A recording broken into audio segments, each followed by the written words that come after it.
여호와께서 이미 큰 물고기를 예비하사 요나를 삼키게 하셨으므로 요나가 밤낮 3일을 물고기 뱃속에 있으니라. 요나가 물고기 뱃속에서 그의 하나님 여호와께 기도하여 이르되 내가 받는 고난으로 말미암아 여호와께 불러 아뢰었더니 주께서 내게 대답하셨고 내가 수월의 뱃속에서 부르짖었더니 주께서 내 음성을 들으셨나이다. 주께서 나를 깊음 속 바다 가운데 던지셨으므로 큰 물이 나를 둘렀고 주의 파도와 큰 물결이 다 내 위에 넘쳤나이다. 내가 말하기를 내가 주의 목전에서 쫓겨났을지라도 다시 주의 성전을 바라보겠다 하였나이다. 물이 나를 영혼까지 둘러싸우며 깊음이 나를 에워싸고 바다 풀이 내 머리를 감쌌나이다. 내가 산의 뿌리까지 내려갔사오며 땅이 그 빗장으로 나를 오래도록 막았사오나 나의 하나님 여호와여 주께서 내 생명을 구덩이에서 건지셨나이다. 내 영혼이 내 속에서 피곤할 때 내가 여호와를 생각하였더니 내 기도가 주께 이르렀사오며 주의 성전에 미쳤나이다. 거짓되고 헛된 것을 숭상하는 모든 자는 자기에게 베푸신 은혜를 버렸사오나 나는 감사하는 목소리로 주께 제사를 드리며 나의 소원을 주께 갚겠나이다.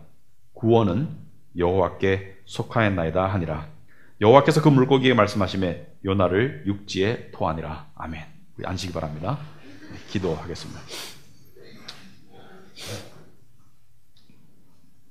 하나님 아버지, 오늘도 이 자리에 저희를 불러주셨고 또 말씀을 우리가 듣고 또 예배하는 시간을 허락하셨습니다.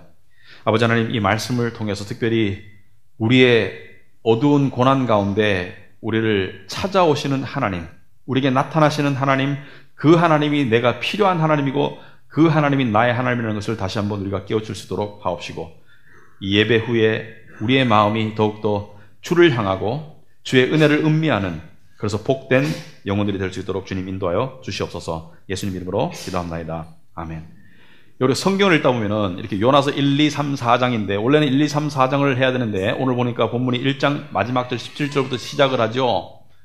그리고 2장 마지막 절까지 이렇게 1장, 2장이 넘어가는데 원래 같으면은 1장 17절은 지난주에 읽었으면 좋았을 텐데 여러분 성경을 읽다 보면 그런 의문이 생길 때 없습니까? 이 절은 다음 장으로 가야 될 텐데 대표적인 것입니다. 읽어보시니까 큰 물고기가 이야기 나오고 물고기 뱃속에서 기도한다니까 물고기가 같이 가야 되죠. 근데 왜 장절이 이렇게 나눠졌나? 여러분 성경 원문에 장절이 있습니까? 없습니까? 원래 없습니다. 성경 원문은 그냥 한 줄로 쭉 쓰여져 있는 것이죠. 근데 성경의 장은 언제 나눠졌는가? 성경의 장은 그냥 참고로 하듯이 바랍니다. 1227년에 캔터베리의 주교였던 스티픈 랭턴이라는 사람이 구약과 신약의 장을 나누었습니다. 그리고 절은 언제 나눠졌는가? 구약의 절은 15세기, 신약의 절은 16세기에 나눠집니다. 그래서 오늘날 우리가 읽는 이 성경의 장절이 이렇게 보편화되었는데 원래 원문에는 없는 것을 사람이 만들었기 때문에 약간의 차고 비슷하게 보이는 게 있지만 그럼에도 불구하고 도움이 많이 되죠. 몇 장 몇 절 펴라 이렇게 되는데 예를 들어서 창세기가 방대한데 창세기의 요셉 이야기 중에 요셉이 감옥에 갇힌 이야기 펴보세요 이렇게 하면 곤란하지 않습니까? 몇 장 몇 절로 이야기하는 것이다. 그래서 성경이 그렇게 되어 있다. 자, 그런데 오늘 내용은 요나가 바다에 던져졌어요. 지난주 오신 분 아시겠죠? 물고기가 나타났습니다. 바다에 추락해서 가라앉다가 물고기가 나타나서 요나를 삼켰어요. 그게 이 17절의 내용이죠. 그 다음에 2장 10절은 물고기가 요나를 3일 밤낮을 데리고 있다가 뱉어냅니다. 토해냅니다. 그리고 그 중간에 1절부터 9절은 요나의 기도입니다. 요나가 빠져 죽을 뻔하다가 물고기 뱃속에 들어가 살아나서 하나님께 올리는 절실한 기도를 이야기하는 것이죠. 자, 그런데 오늘 본문을 다루기 전에 우리가 한 가지 짚고 넘어가야 될 것이다. 이것이 지금 사람이 물고기 뱃속에서 3일을 지내다가 다시 살아났다는 것이 이게 실화냐 설화냐, 그죠? 실화냐 전설이냐, 이게 트루 스토리냐 아니면 이게 픽션이냐. 이 역사 속에서 보면은 이게 실화라는 것을 성경 옹호자들이 증명하기 위해서 과학적으로 물고기 뱃속에 사람이 살 수 있다는 것을 여러 가지로 연구합니다. 심지어 물고기한테 삼켜졌다가 다시 나온 사람의 사례까지 있는가 봐요. 3일은 아닌데. 자, 그런데 그런 노력들이 저는 무의미하다고 생각합니다. 왜냐하면 말이죠, 예수님께서 마태복음에서 말씀하시기를 요나가 밤낮 사흘 동안 12장 40절에 큰 물고기 뱃속에 있었던 것 같이 인자도 밤낮 사흘 동안 땅속에 있으리라. 그러니까 요나가 물고기 뱃속에 있던 것이 예수님께서 십자가에 죽으시고 장사 지낸 기간을 말한다면 요나가 토해져 나온 것은 예수님의 부활을 상징한다고 볼 수 있을 때, 자, 예수님께서 당신의 기적적인 부활을 요나의 이야기에 비교한다면 이것은 실화가 분명하겠죠. 왜냐하면 실화를 전설과 비교할 수는 없습니다. 그리고 또 하나, 여러분, 예수님의 부활을 증명할 수 있습니까? 여러분은 홍해가 갈라져가지고 이 벽이 되어서 사람들이 건너갔는데 물은 높은 곳에서 낮은 곳으로 흐른다는 자연의 법칙을 어긴 이 기적을 증명할 수 있습니까? 여러분은 오병이어의 기적을 믿습니까? 보리떡 5개와 물고기 2마리로 5,000명이 먹었다, 그걸 믿을 수 있겠습니까? 먹고 난 다음에 부스러기가 몇 광줄이 남았죠? 12광줄이가 남았어요. 원래 있던 오병이어, 보리떡 5개와 물고기 2마리보다 훨씬 많은 부스러기가, 다 먹고 남은 부스러기가 12광줄이 남았다. 질량 보존의 법칙에 어긋나죠? 죽은 사람이 살아났다. 날 때부터 소경인 사람이 눈을 떴다. 의학적인 상식에 벗어나죠. 그런데 우리는 이것을 안 믿으면 하나님을 믿을 수가 없어요. 그래서 이 모든 것을 증명하려는 노력 자체가 무의미하다. 그래서 때로는 과학이 필요하지만 때로는 과학이 입을 다물어야 된다. 그래서 창조과학이 필요하지만 창조과학이 신의 영역을 넘어서서 증명하려는 노력은 그것은 우매한 노력에 불과하다. 그런 지혜가 필요합니다. 우리가 그냥 겸손한 믿음의 마음으로 그냥 무릎을 꿇고 하나님이 하셨으니까, 천지를 지으신 하나님께서, 우주 만물을 무에서 유로 만드신 하나님께서 새하늘과 새 땅을 창조하실 하나님을 믿는다면 이것은 식은죽 먹기죠. 그래서 인간에게는 초자연적인 불가사이고 불가능이지만 하나님께는 상식입니다. 하나님이 하신 일은 그냥 받아들이면 되는 것이죠. 자, 여기까지 하고 우리 본문을 나가도록 하겠습니다. 자, 본문에 보시면은, 자, 요나는 바닷속에 던져집니다. 근데 던져지기 전에 요나와 던져져서 3일 동안 사경을 헤매다가 나온 요나는 다른 요나입니다. 요나는 변했어요, 3일 동안.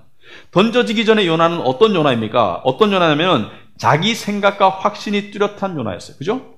여러분, 성경 어디에도 선지자 중에 하나님의 직접적이고 분명한 말씀과 명령을 어기고 완전히 거역하고 도망간 사람은 없었어요.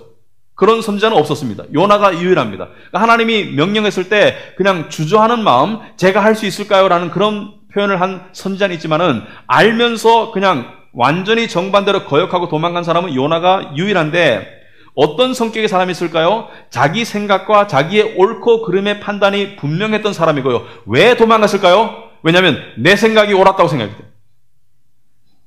하나님의 명령보다 내 생각이 옳았다고 생각했기 때문에.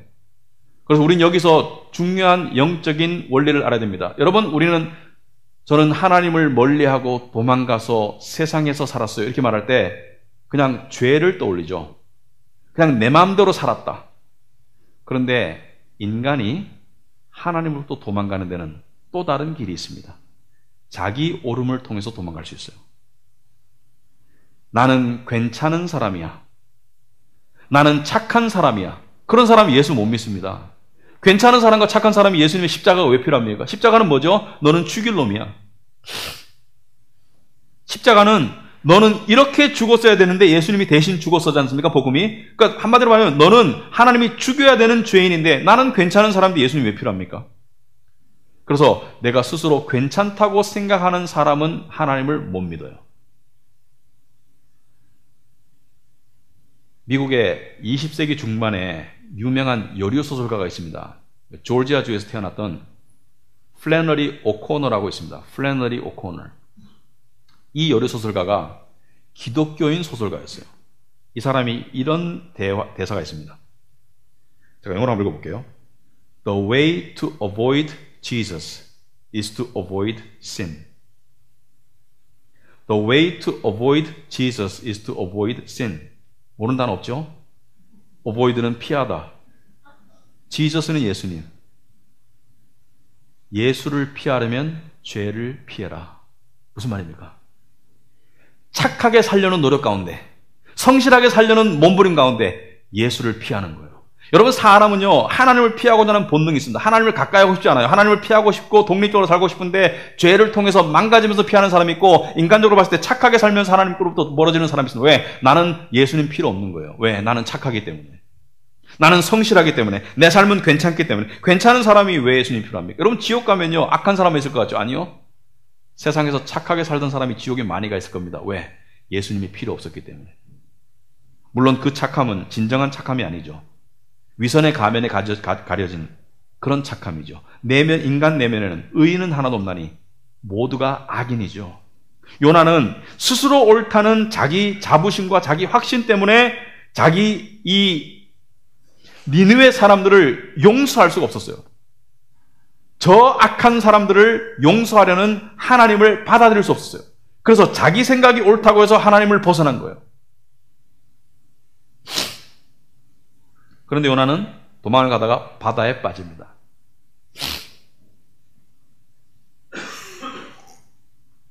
여러분, 바다는 어떤 곳이죠? 바다는 빠지면 죽는 곳이죠, 그죠? 한마디로 말해서. 바다는요, 인간을 한없이 무능하게 하고 나약하게 만드는 곳이 바다입니다. 제가 말하는 바다는 해수욕장 바다 말하는 거 아니에요. 태평양 한가운데 말하는 것이지. 거기는 수영선수도 소용없어요. 제가 한 번씩 그런 얘기 합니다. 우리 교인들 많은 사람들이 알아요. 제가 은퇴하면 저는 어부가 될 것이다. 그 이유가 뭐냐? 제가 고기를 많이 잡아가지고 회를 좋아해서 그러면 횟집 가서 사 먹으면 되지. 제가 어부에서 돈을 많이 벌겠습니까? 그 나이에? 저는 마지막 죽기 전에 시간이 주어진다면 그 바다에서 그냥 엄숙하게 낮아지고 싶습니다. 나의 나약함을 철저하게 느끼고 싶습니다. 그리고 하나님 앞에 겸손하게 가고 싶습니다. 마지막을 그렇게 보내고 싶습니다. 여러분, 바다는요, 사람을 한없이 나약하게 만듭니다. 여러분, 바다에 빠져가지고 살아날 사람 있습니까? 타이타닉호에 부자들이 탔지만 배가 침몰할 때 살아났습니까? 옆에서 구해준 사람 몇 명 빼고는 다 죽었죠. 여러분, 요나는 자기가 철저하게 무능한, 이때까지는 괜찮고 능력 있는 사람인 줄 알아요. 철저하게 무능하고 철저하게 나약한 상황에 빠진 거예요. 그리고 물고기가 요나를 삼킵니다. 그런데 이 물고기 안에 들어가면은 옴짝달싹을 할 수가 없어요. 불편하고 심지어 더러운 냄새 날 수 있겠죠. 물고기 안에서. 옴짝달싹 할 수가 없어요. 근데 이 물고기 안에가 요나가 살 수 있는 길인 거예요. 왜냐하면 밖에 바다는, 물고기 밖에는 죽어요. 물고기 안에만 살 수 있는 거예요. 사람이 이런 상황이 되면은요, 믿는 사람이 이런 상황이 되면은 기도가 나옵니다. 이때 나오는 기도는 기도도 할 수 있을 때의 기도가 아니고 기도만 할 수 있을 때의 기도가 나오는 거예요. 여러분, 기도도 할 수 있을 때의 기도는 선택이지만 기도만 할 수밖에 없는 그런 상황은 이건 필수입니다. 기도도 할 수 있을 때는 종교적 액세서리가 될 수 있지만 기도만 할 수 있을 때는 이것은 나의 모든 것을 쏟아붓는 것이죠. 그게 요나의 기도입니다. 이거 여러분 절박한 상황을 이해를 해야 돼요. 근데 요나의 기도의 순서가 이렇게 됩니다. 물고기 뱃속에서 기도가 시작되지만 요나가 바다에서 했던 체험을 이야기합니다. 그러니까 시간성으로 바다에 먼저 빠졌다가 물고기 뱃속에 들어갔는데 바다에 먼저 빠졌던 경험을 나중에 이야기해요. 그리고 물고기 뱃속으로 다시 돌아옵니다. 자, 1절에 보시면은 요나가 물고기 뱃속에서 그의 하나님 여호와께 기도하여 이르되 내가 받는 고난으로 말미암아 여호와께 불러 아뢰었더니 주께서 내게 대답하셨고 내가 수올은 죽음의 땅입니다. 수올의 뱃속에서 부르짖었더니 주께서 내 음성을 들으셨나이다. 여기서 중요한 게 뭐죠? 주께서 들으셨나이다. 여러분 기도해봤죠? 여러분 기도하다가 주님께, 하나님께 여러분의 기도가 들려진다는 확신을 느껴본 적이 있죠? 자주는 아니겠지만 그게 매일 된다면 저는 의심할 거지만 그게 1년에 몇 번 된다면 저는 믿을 것 같아요. 자주는 아닙니다만은 내 기도가 하나님께 들려진다는 것을 내 영혼이 확신할 수가 있습니다. 사람들이 이렇게 말해요. 하나님을 눈에 보일 수가 없는데 하나님과 대화한다고? 증명해봐. 나는 객관적으로 눈으로 확인해야 되겠어. 그런 사람은 예수 못 믿습니다. 왜냐하면요, 여러분, 사람의 삶을 조종하는 가장 커다란 요소는요, 인간이 느끼는 감정입니다. 무슨 말이냐면은 사랑은 사람이 엄청난 희생을 하게도 만들고요, 증오의 마음을 가지고 있으면 사람을 찔러 죽일 수도 있습니다. 여러분, 사랑하는 마음과 누군가를 미워하는 마음 때문에 누군가를 미워하고 싫어하면 그 사람이 나타나면 자동적으로 나는 기분이 나빠지고 그 사람이 나타날 곳을 피해 다니겠죠. 만나지 않기 위해서. 그러니까 내 내면에 있는 이 영적인 또는 마음의 생각과 감정들이 나의 행동과 삶을 얼마나 크게 지배합니까? 그런데 보여줄 수 있나요? 여러분 안에 있는 사랑과 미움 나한테 보여줘 보세요.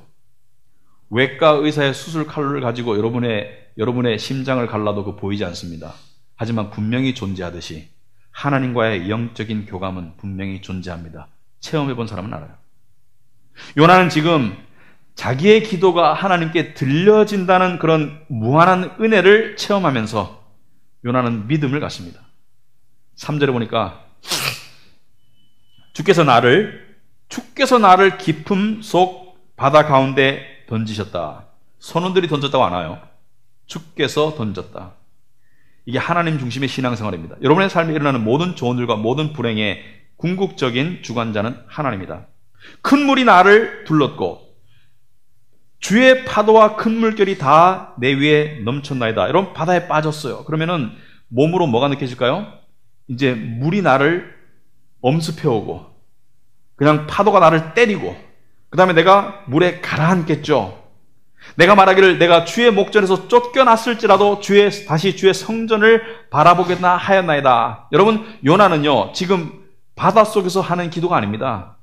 지금 물고기 뱃속에서 하는 기도예요. 그러므로 제가 생각하기에는 요나가 이 위험한 상황에서 기도해서 물고기를 통해서 구원을 받은 것이 아니라 물고기를 통해서 구원을 받고 난 다음에 그때의 체험을 생각하고 기도하는 믿음을 가졌는 거예요. 저는 거꾸로 봅니다. 왜냐하면 항상 은혜가 믿음을 선행하기 때문에.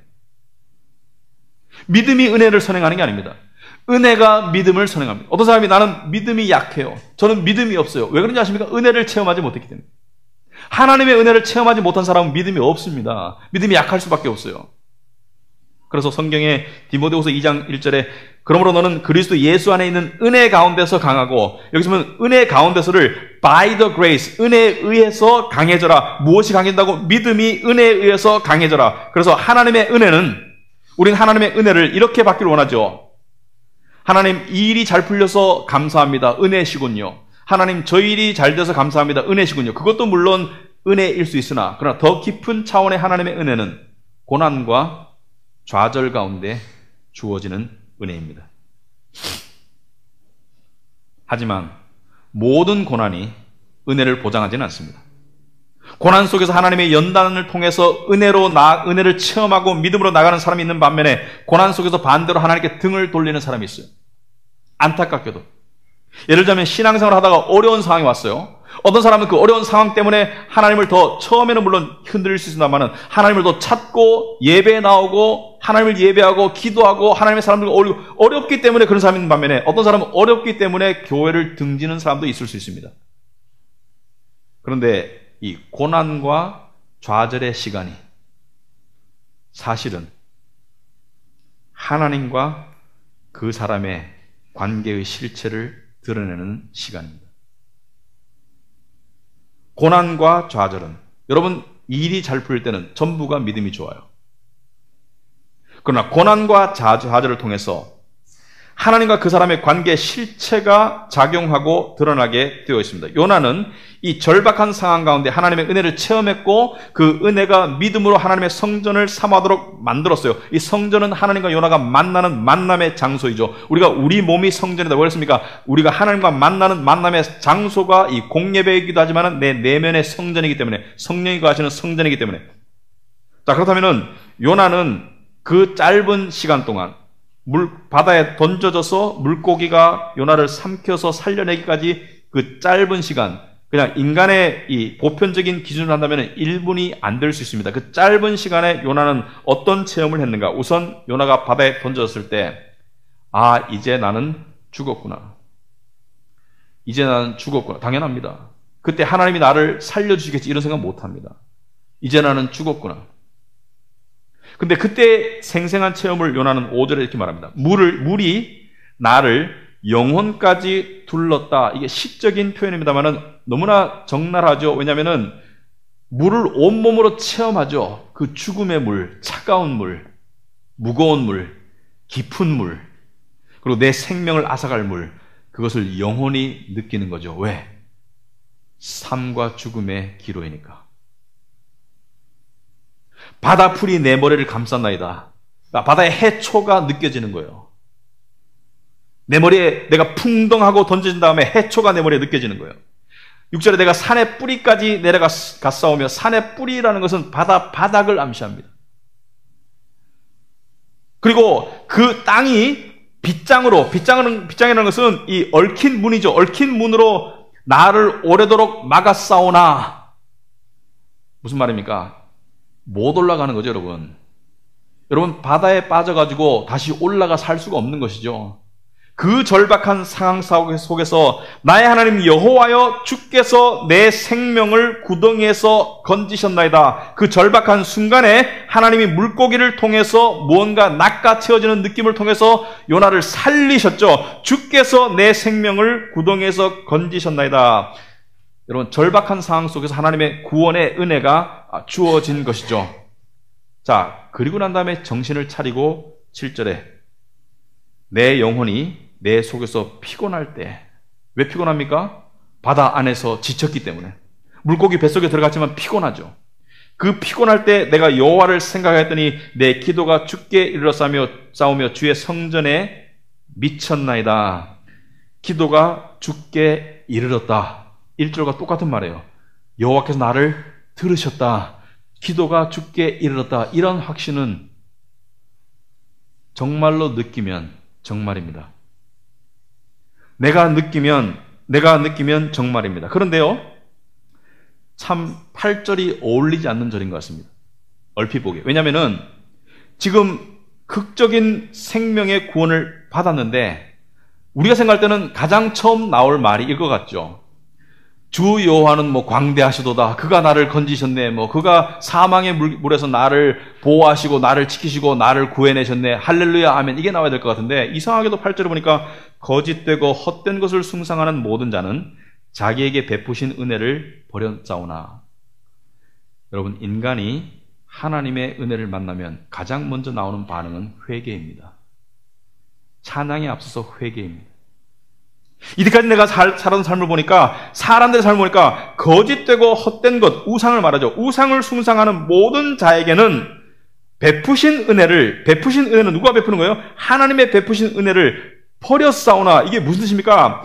그러니까 우상을 숭배하는, 세상의 것들을 숭배하는 모든 사람들은 하나님이 주시는 은혜를 받을 수가 없다는 것을 말하는 것이고요. 이것은 하나님께서 당신의 백성들에게 은혜를 베푸시려고 하더라도 내가 세상의 우상과 가면을 의지하고 그 뒤에 숨어버리면, 내 영혼이 그 뒤에 숨어버리면 하나님의 은혜를 맛볼 수 없다는 것을 이야기합니다.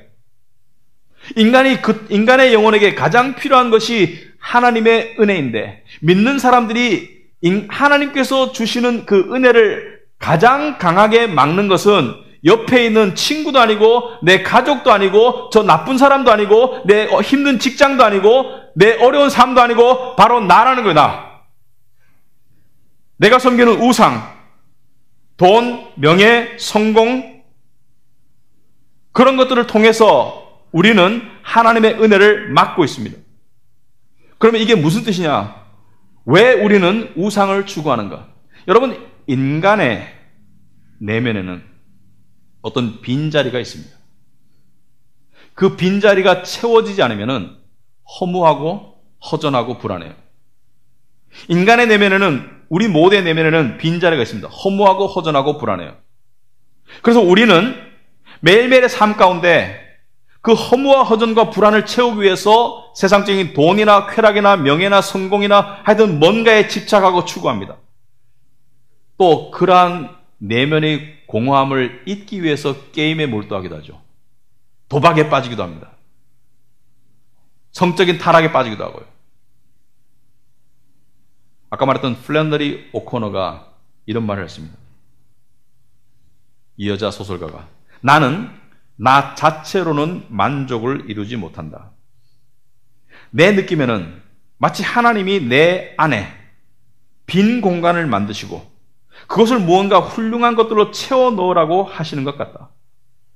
그런데 그 훌륭하다는 단어가 나를 두렵게 만든다. 왜냐하면 내가 채워 넣으려는 것들이 사실 훌륭함과는 거리가 먼 것들이기에 나는 아마도 나의 남은 인생을 헛된 희망을 추구하느라 애타는 노력만 하다가 갈 것 같다. 그 헛된 희망이 뭐죠? 채워질 수 있을 것이라는 헛된 희망만 추구하다가 애타는 노력만 하다가 갈 것 같다. 예전에 일찍 갔습니다. 왜냐하면 이게 18살 때 한 말이에요. 여러분, 사람이 너무 어려서 인생의 깊은 실체를 아는 사람은 대충 일찍 갑니다. 오래 못 살아요. 그리고 이 요나는 하나님께 구원받고 가장 처음 깨달은 회개가 내가 추구하는 우상들이, 내가 추구하는 종교적 의, 내가 추구하는 우리 나라, 나쁜 것은 아니죠. 내가 추구하는 그런 우상들이 하나님의 은혜를 가로막고 있었구나. 내 생각이 너무 강했구나. 내 집착이 너무 강했구나. 나는 이때까지 하나님 아닌 다른 것을 절대시하고 추구하고 살았구나. 그리고 그것으로 나를 포장하려고 했었구나. 그런데 이때 요나는 회개와 동시에 무엇이 정말 중요한지를 깨달았어요. 그것이 무엇입니까? 여러분, 요나가 물고기 뱃속에서 뱉어지기 전에 하나님께서 가장 듣고 싶어 하셨던 말이 이것입니다. 고백이 이것입니다. 그 9절 후반부예요. 구원은 여호와께 속하였나이다. 구원은 여호와께 속하였나이다. 여기서 말하는 구원은 그냥 살아나는 구원만을 말하는 것이 아니라 모든 구원, 내 인생의 구원, 내 인생의 의미의 구원, 내 인생의 불안에 대한 구원, 내 인생의 허무에 대한 구원, 모든 구원은 하나님께로부터 나온다는 것을 고백한 것이죠. 여러분, 요나는 선지자였습니다. 선지자가 이거 몰랐습니까? 이게 무슨 대단한 진리입니까? 아니, 홍해에서 구원해준 분은 여호와 하나님 아닙니까? 가나안 땅에서 모든 사람들의 민족들의 침공을 이기게 해주고 구원해준 분 여호와 하나님 아닙니까? 그러니까 구원은 여호와께로 나온다는 것을 이 사람이 알았어요. 당연히 머리로. 근데 개인적으로 체험적으로 지금 깨달은 거예요. 여러분, 이걸 깨닫는 데는 고난이 필수약입니다. 욥, 대표적인 고난의 인물 욥. 욥은 똑같은 것을 깨닫고 이렇게 표현했습니다. 욥기 42장 5절에 보시면은 내가 주께 대하여 귀로 듣기만 하였사오나 이제는 눈으로 주를 배움나이다. 주께 대하여 귀로 듣기만 하였사오나 귀동냥만 했는데 이제 눈으로 주를 본다는 거예요. 이제는 그 실체가 깨달아졌다. 그 실체가 보인다는 것을 말하는 것이죠. 어떻게? 고난을 통해서 낮아진 마음, 고난을 통해서 열린 영혼을 통해서 그걸 깨달았다는 거예요. 그 요나는 절박한 생사의 기로에서 그 불편한 물고기 속에서 깨달은 겁니다. 그러니까 요나를 육지로 토해냈어요. 어디쯤일까요? 팔레스타인 육지일 겁니다. 왜? 다시 니느웨로 가야 되니까. 여러분, 아무리 발버둥 쳐봤자 하나님은 원래 있어야 될 자리로 여러분을 되돌릴 겁니다. 여러분이 가야 될 자리, 여러분이 가야 될 길, 하나님이 정하도록 하세요. 아니면 돌아가게 됩니다. 자, 여기서 마쳐도 설교가 끝날 수 있습니다만은 그러지 않을 겁니다. 지금부터 제가 하는 얘기는 여러분이 들으면서 목사님이 지금 무슨 말씀을 하는지 도저히 모르겠다라고 생각하시는 분이 있을 수 있는데 혹시 나이가 들어서 좀 센티멘탈해졌는가? 그런 건 아니고요. 여러분이 이해할 수 있는 사람이 있을 겁니다. 그러면 오늘 요나서 본문이 우리에게 주는 내용은 무엇인가? 여러분, 인간은요, 본능적으로 하나님의 간섭 없이 살기를 추구합니다. 인간은 본능적으로 내가 생각하는 가치관, 내가 생각하는 행복, 내가 생각하는 삶의 기준, 내가 생각하는 무언가를 추구하면서 살기를 원하고요. 별 어려움이 없을 때는 어떤 착각도 아니면 나의 삶은 괜찮아. 나의 삶은 이대로 괜찮아. 생각하는 대로 돈도 벌리고, 생각하는 대로 건강도 괜찮고, 몸짱도 만들어지고, 내가 원하는 게 좀 되고, 승진도 되고, 나의 삶은 괜찮아. 이 괜찮아가 계속 될 수 있으면 하나님이 버린 사람입니다, 솔직히.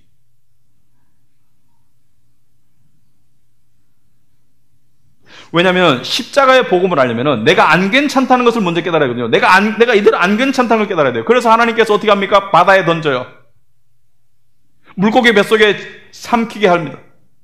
그러니까 너무 고통스럽고 고난스럽고 옴짝달싹할 수 없는 상황 속에 하나님이 집어넣는데 100이면 100.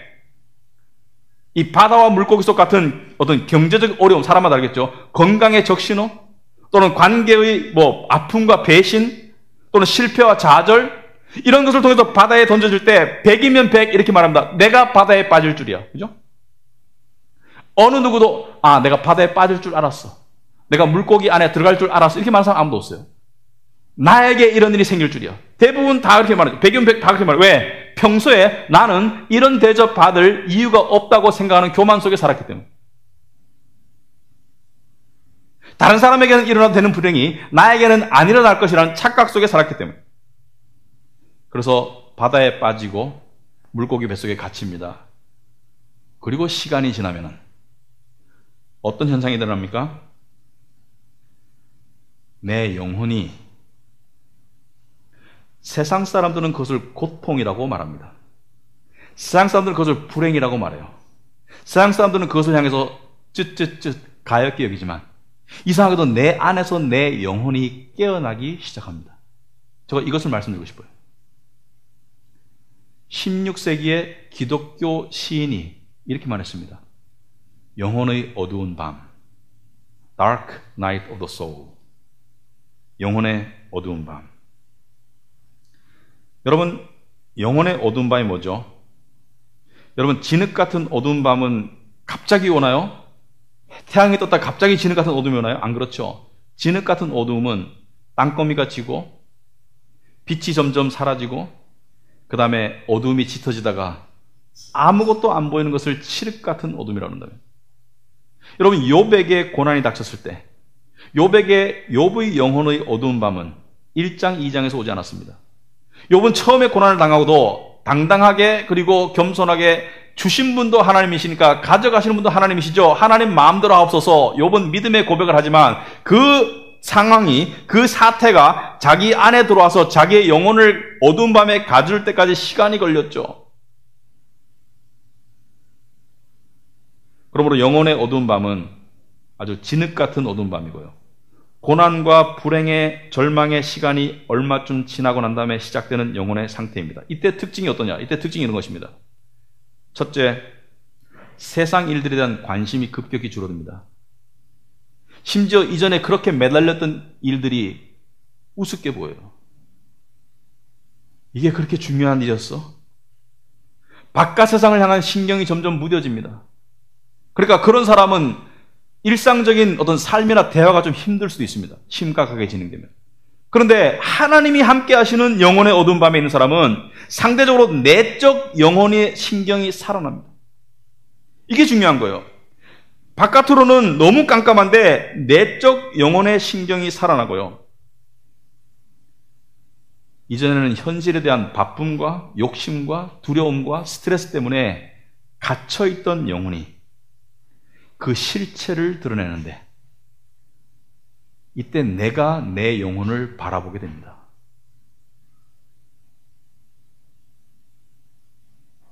심지어 내가 내 영혼과 대화를 하게 됩니다.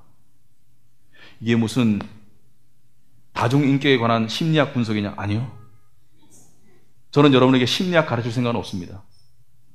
시편 42편 5절, 시편 42편 11절, 시편 43편 5절 똑같이 반응되는 말씀이 이것입니다. 내 영혼아, 내가 어찌하여 낙심하며 어찌하여 내 속에서 불안해하는가? 내 영혼아, 네가 어찌하여 낙심하며 어찌하여 내 속에서 불안해하는가? 지금 누가 누구에게 말하는 거예요? 자기 인식이 자기 영혼과 대화하는 거예요. 그죠? 나의 인식이 나의 영혼과 대화하는 것이요. 나의 영혼과 대화한다는 것은 무엇을 말합니까? 나의 영혼의 실체와 나의 영혼의 상태를 안 거죠. 어째 낙심하며 어째 불안해하는가? 영혼의 자가 진단이 된 것이죠. 여러분, 자기가 고난의 어두운 밤에 발견하는 영혼은 대충 이런 영혼의 모습입니다. 한없이 나약하고 상처받기 쉬운 그런 어린아이와 같은 영혼입니다. 어느 누구도 상처받지 않고 강한 영혼은 없습니다. 인간의 영혼은 다 나약하고 민감하고 상처받기 쉬워요. 그 영혼이 상처받지 않기 위해서 그토록 노력하며 살았던 거예요. 세상의 성공이나 세상의 것들로 나를 감추고 포장하며 살았던 거예요. 간혹 그 음성이 들렸지만 무시했었죠. 간혹 그 영혼이 내가 필요한 건 이게 아니야. 내가 필요한 건 이게 아니야. 왜 자꾸 내가 필요하지 않은 것들로 내 공간을 채우려고 해. 이렇게 절규했지만 무시했었죠. 그런데 영혼의 어두운 밤에 갇히고 보니까 옴짝달싹 할 수 없으니까 그 영혼의 실체를 보기 불편했던, 보기 힘들었던, 외면했던 그 실체가 보이는 것이죠. 그때 이런 고백이 나옵니다. 이게 나였어. 이게 나였어. 근데 사실 이때가 상당히 위험한 때입니다. 인간적으로. 많은 사람들이 영혼의 어두운 밤 가운데 자기 연민에 빠집니다. 많은 사람들이 삶의 의욕을 상실하고요. 당연히 많은 사람들이 우울감에 빠집니다. 심지어 자살 충동을 느낍니다. 하지만 이 영혼의 어두운 밤 속에서 우리가 느끼는 그 갈망, 그 두려움, 그리고 채워지지 않은 고독감, 다 연결된 거죠. 내 영혼이 절실히 필요한 것이 채워지지 않았기 때문에 불안하고 두렵고 고독한 것이죠. 근데 세상은 이렇게 말합니다. 형이 하학적인 돈이 아니라면 형이 상학적인 사랑, 고귀한 사랑을 추구해봐. 사랑은 우리의 영혼을 살릴 수 있어. 결론적으로 말하자면 개떡 같은 소리입니다. 인간의 사랑은 절대로 우리의 영혼을 만족시키지 못합니다. 만약 여전히 그런 착각 속에 있다면 저는 조용필 프로모션 팀은 아니지만 킬리만자로의 표범을 한번 들어보시기 바랍니다. 살아가는 일이 허전하고 등이 시릴 때 그것을 위안해줄 아무것도 없는 보잘것없는 세상을, 그런 세상을 새삼스레 아름답게 보이게 하는 건 사랑 때문이라고, 이게 평소문이 아니고 의문문인 거예요. 사랑 때문이라고? 사랑이 사람을 얼마나 고독하게 만드는지 모르고 하는 소리지, 사랑만큼 고독해진다는 걸 모르고 하는 소리지. 사랑이 왜 고독합니까, 여러분? 사랑이 왜 고독합니까? 사랑은요, 내 영혼의 만족의 통로를 발견했다고 느끼고 영혼을 활짝 열었는데 만족이 안 되는 거예요. 한 인간을 향해서 내 영혼을 열었는데 만족이 안 되는 거예요. 가장 불가능한 일은 한 인간이 한 인간의 영혼을 진정으로 만족시키는 것이고, 세상에서 가장 부담스러운 일은 자기 영혼을 만족시켜달라는 사람입니다. 왜? 불가능한 것을 서로 요구하기 때문에. 안 돼요.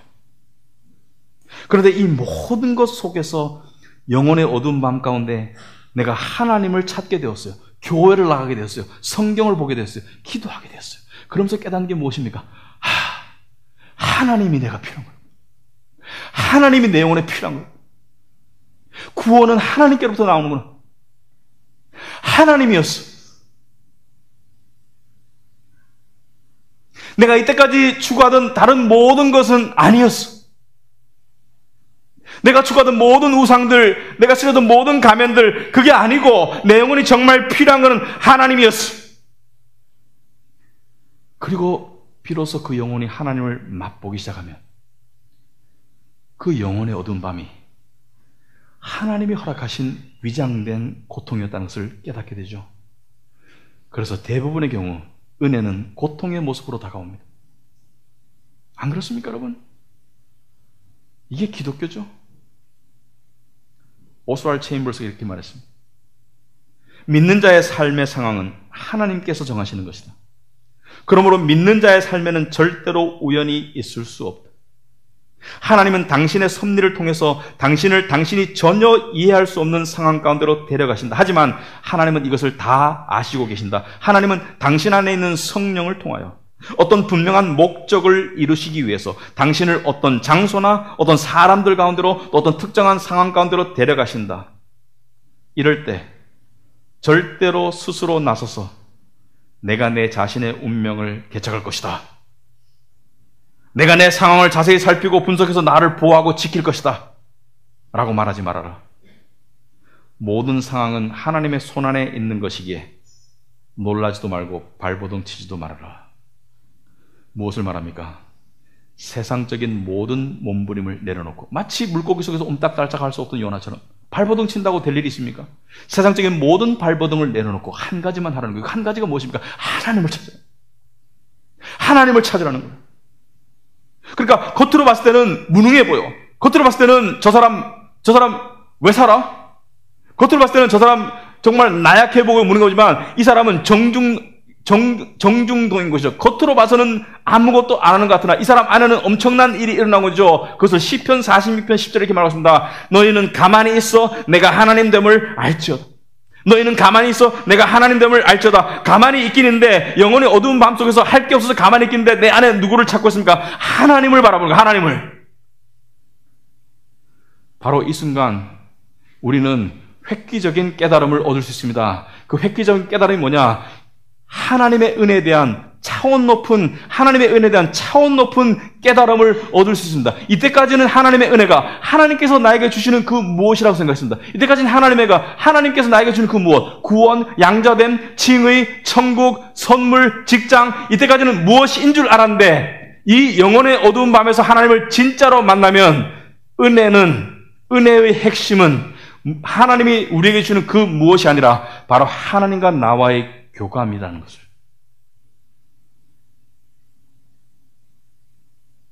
이해됩니까? 예수 믿고 은혜로 구원받았어요. 예수 믿고 하나님의 자녀가 되었어요. 그것은 은혜의 핵심인 하나님과 나와의 교감으로 나가는 입구에 불과합니다. 그 입구만 가지고 기독교 생활 만족할 수 없어요. 그 입구에서 하나님과 나와의 은혜의 핵심인 나와의 교감의 상태로 나아가기 위해서는 영혼의 어두운 밤이 반드시 필요해요. 그러므로 여러분의 삶 가운데 영혼의 어두운 밤이 주어졌잖아요. 내가 주어졌잖아요. 그러면 그 영혼의 어두운 밤을 지나고 나면 이런 고백을 하게 됩니다. 이전에 알던 하나님과 지금 아는 하나님이 달라.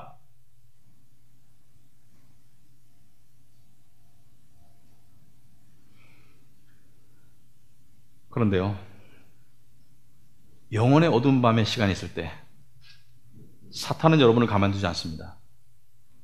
다시 세상의 염려와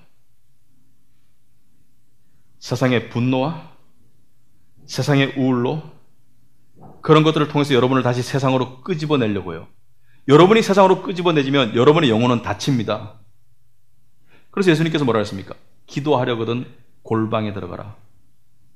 골방은요, 진짜 골방이 아니라 골방은요, 여러분의 영혼이 하나님을 향해서 열릴 수 있는 하나님과 여러분의 공간이 골방입니다. 그게 집의 골방일 수도 있고 사람마다 다를 수 있겠지만 우리 영혼은 세상의 분주함 가운데, 세상의 두려움 가운데 열리지 않습니다. 왜? 다칠까 봐. 골방은 뭐예요? 열려도 괜찮은 곳입니다. 내가 하나님을 향해서 나의 진짜를 보여줄 수 있는 곳이에요. 그런데 그때 하나님의 은혜를 체험하게 되는 것입니다. 그래서 예수님께서 골방을 찾으라. 여러분, 골방을 찾으면 어떤 일이 일어납니까? 골방을 찾으면 두 가지 일어납니다. 골방을 찾으면요, 이런 깨달음이 주어집니다. 하나님이 나를 사랑하신다. 그런데 그 사랑은 항상 짝사랑이었어. 하나님만 나를 사랑했어. 하나님이 나를 사랑하셨는데 나는 안 사랑한 걸 깨닫는 거예요. 나는 안 사랑했어요. 하나님이 나를 사랑하셨어요. 그런데 그 골방에서 비로소 짧은 순간이지만 하나님, 저도 당신을 사랑해요. 이 고백이 가능한 것이 골방입니다. 하나님, 저도 당신을 사랑해요. 하지만 이 골방의 순간은 지속되지 않습니다. 요나가 물고기 뱃속에서 배 터져 나와서 일상을 살아가듯이 우린 또 일상을 살아갑니다. 또 영혼이 닫혀요. 그럼 또 영혼이 열려야 돼요. 그래서 고난과 고통은 주기적으로 주어지는 것입니다. 왜? 우리의 영혼이 하나님을 또 찾게 만들게 하기 위해서. 그것 없이 찾을 수 있는 사람에게는 고난과 고통이 안 주어집니다. 이론적으로. 왜? 하나님이 이유 없이 괴롭힐 이유가 없으니까. 그리고 영혼의 어두운 밤을 통해서 하나님을 만난 사람은 더 이상 세상에서 강한 척, 가진 척, 잘난 척 하지 않습니다. 왜냐하면 강한 척, 가진 척, 잘난 척 하는 것이 얼마나 자기의 영혼에게 해로운 것이라는 것을 깨달았기 때문에. 약한 것, 못난 것, 나약함을 받아들일 줄 아는 것이 진짜 강한 사람입니다. 내가 그리스도를 위하여 약한 것들과 능력과 궁핍과 핍박과 곤란을 기뻐하노니 이는 내가 약할 그때 곧 강함이니라. 이런 영혼은요, 이런 고백이 가능합니다. 하나님 경제적으로 가난하게 하셔서 감사합니다. 이걸 통해서 내가 하찮은 돈은 이렇지만 훨씬 더 소중한 것을 깨닫게 하심을 감사합니다. 하나님 나에게 아픔을 주심을 감사합니다. 그 아픔 때문에 내가 그 아픔을 감싸느라고 힘들었지만 그 아픔을 감싸는 조개의 노력으로 진주를 만들 수 있어서 감사합니다. 여러분, 이게 하나님 사랑의 진수인 거예요. 그리고 마지막으로 여러분이 영혼의 어두운 밤을 지나갈 때 기억해야 될 한 분이 있습니다. 예수 그리스도의 어두운 밤. 예수 그리스도의 영혼의 어두운 밤을 기억하시기 바랍니다. 여러분, 예수님의 영혼의 어두운 밤은 언제 이루어졌나요? 십자가에서? 아니요. 예수님의 영혼의 어둠의 그림자가 끼기 시작한 것은 겟세마네 동산입니다. 아버지, 이 잔을 내게서 옮겨 주옵소서. 감당하기 힘든 고통의 어두운 밤을 맞이하는 주님의 인간적인 모습이죠. 하지만 내 뜻대로 마옵시고 아버지 뜻대로 하옵소서. 그 영혼의 어두운 밤이 없었더라면 우리에게 구원은 없었습니다. 그 예수님의 영혼의 어두운 밤이 없었으면 부활의 영광의 그런 광채가 있을 수 없었습니다. 예수님께서 그 영혼의 어두운 밤을 지나가셨기 때문에 우린 도저히 상상할 수 없고 우리의 영혼의 밤으로는 도저히 채울 수 없는 그 깊은 경지의 영혼의 어두운 밤을 지나가셨기 때문에 우리에게는 영광의 은혜가 주어진 것이죠.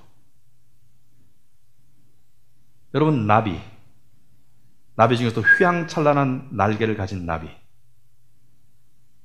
그 나비가 멋지게 하늘을 날기 전에는 땅속에 애벌레였던 거 아시죠?